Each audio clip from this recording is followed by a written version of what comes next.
These are the reasons you might not want to move to Orlando, Florida. Hi, my name is Amy Brown. I'm a realtor in Orlando, Florida. If you are thinking of buying or selling a home in the Orlando area, please give me a call. I'd love to assist you. Let's dive right in. These are the reasons you would not want to move to Florida.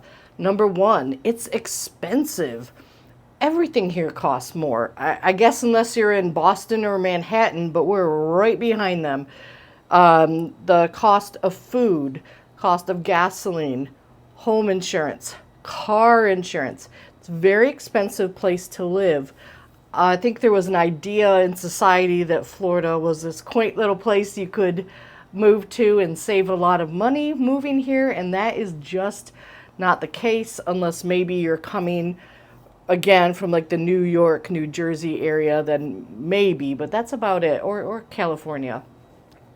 Next up, the weather. You knew I was going to bring that up.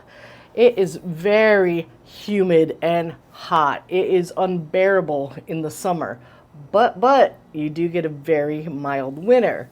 It is rarely below 70, except for just a few days in January and February. And when that happens, people here grab their coats and they do bundle up.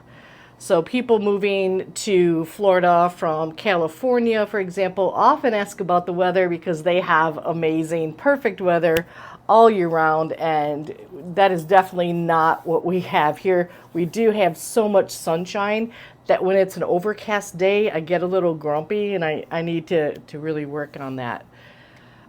So what I particularly do in the summer, or what I've learned to do, is if you want to go to the Disney parks, you're an annual pass holder, go at night during June, July, and August because it is just too hot during the day. It's not worth it. However, you can go to the water parks because the water is heated to 82 degrees all year round. Everyone has a different opinion in Orlando about the weather. I'd say it's very mild from October to April. The weather is perfect, but everyone has a different opinion.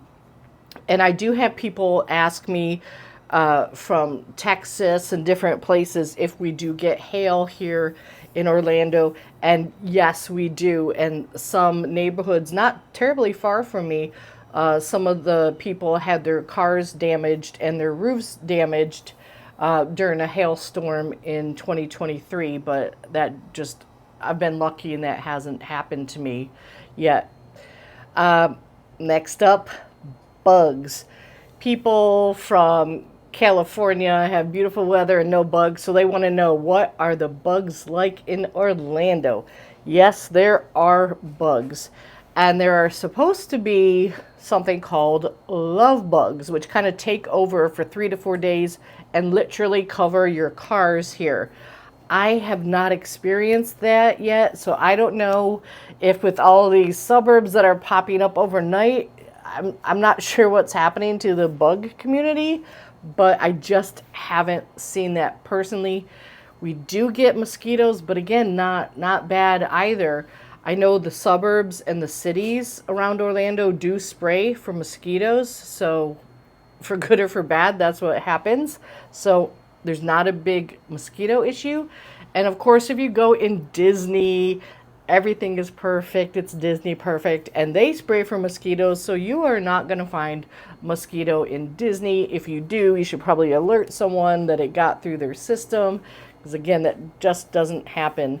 And again, the Florida residents that have lived here for decades have definitely noticed and commented in the Nextdoor app about the significant decline in bugs, which is a departure what it's been over the past few decades.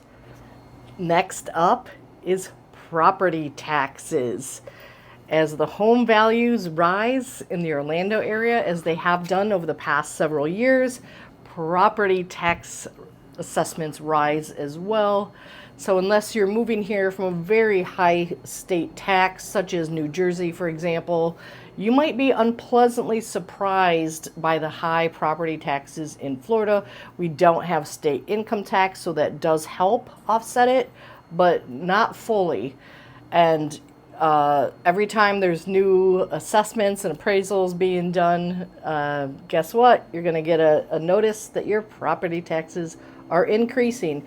And for those seniors that live here and are on tight budgets, that's a real valid concern about affordability. Next up is allergies.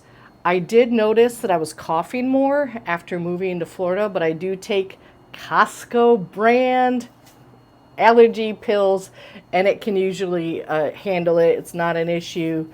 We do get pollen here in the spring. I personally buy raw local honey and I eat that, trying to see if that will help. I think it does, but who knows? But it tastes really good, so I'm not going to stop.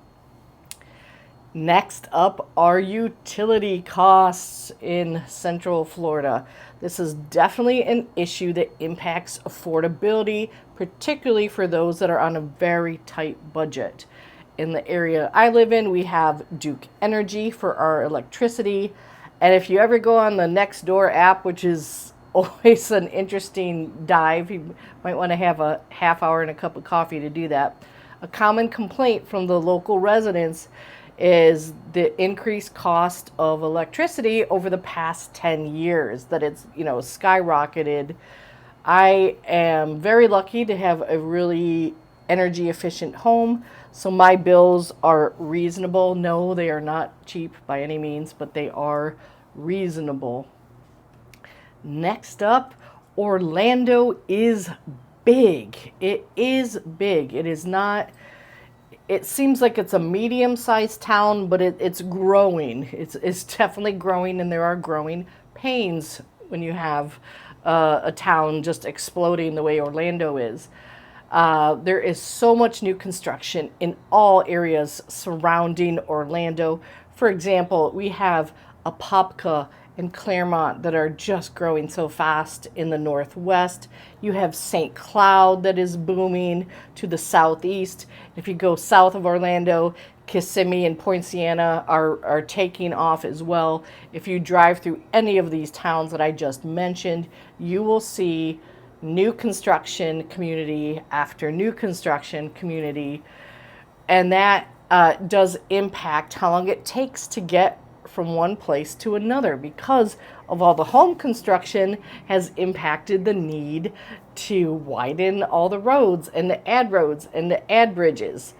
So if you need to get from southeast Orlando to northwest Orlando and you are even close to rush hour, it could take you quite a bit due to traffic.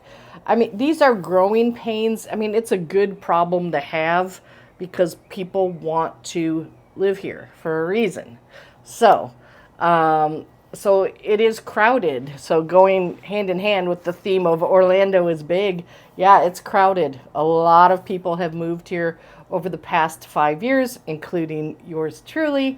Very glad I did, but it is crowded. That you can't deny that. I have talked about the weather previously, but I want to touch on hurricanes because that's something that people ask about. The upside with a hurricane is you do get a good amount of advanced warning, which is different from just the sudden tornadoes in the Midwest. It does rain every day pretty much throughout hurricane season, anywhere between 2 p.m. and 3 p.m., but it only rains a very short time, so you just need to be prepared for that. And it does rain quite hard, so you may need to pull off the road because you won't have any visibility. One of the things that locals like to do during a hurricane is head to a Disney resort. Why not? Who doesn't want to go to Disney? Because occasionally during some of the major hurricanes, Disney will offer a 50% discount to Florida residents that need to evacuate and get out of their home. If you live throughout Florida, including Central Florida, you really do need to have some basic hurricane prep supplies. You should really have these supplies regardless of where you live in the United States. Just the basics. You need some bottled water, flashlights, batteries, maybe some energy bars, did I say flashlights? You should always have a flashlight, maybe some candles, some matches, but you get the idea. Lastly, the topography in Florida. Florida is flat, absolutely flat. So if you do not like driving on hills or parking on hills, you're going to love the Orlando area. There is one area, however, called Claremont, Florida, which is northwest of Orlando and is quite lovely. And it does have some rolling hills. So that is an area that is very attractive to a lot of newcomers here that really do want to have the rolling hills that they're used to back home.